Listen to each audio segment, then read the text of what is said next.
Unajua mtu anaitwa Baa. Nikamwambia Baa gani? Sema Baa mmoja. Nikamwambia Baa msanii. Nikamwambia mimi namjua tu kwa wimbo. Mimi sijaimuona face to face ama yani sina issue na mimi, naonanga tu kwa wimbo. In this life you can just wake up, uko tu shughuli zako, hata wewe unasikia story yako yenye hata wewe hujaisikia. Mkubwa wenu kwa hii kazi ni nani? Anaitwa Kevin Bahati, ni mwimbaji.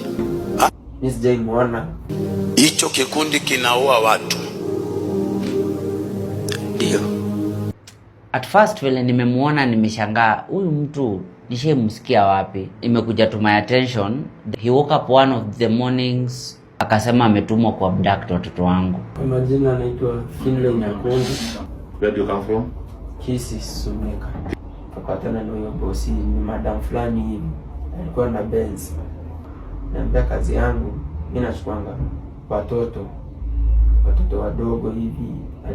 Aliniambia kuanzia 3 to 10 years. Niambia sasa hii familia Majesty na mwingine Heaven akaanza kutuelekeza vile tunaenda. Tutawapata wakitoka shule, gari ya shule tumeingoja. Kama alikuwa mpangana na vijana. Hiyo gari ikifika hiyo kona, before ingie barabara ya kwenda juu, wataijaka. Waingie ndani, wawili wabaki na dereva na huyo madam wa shule. Sijui ni madam alisema. Nikaa najua ni madam analetanga hao watoto. Tena achukue watoto. Si tuende na watoto, tena hao wawili wataenda kupambana na hiyo gari, wajue venye tu watajitoa hapo.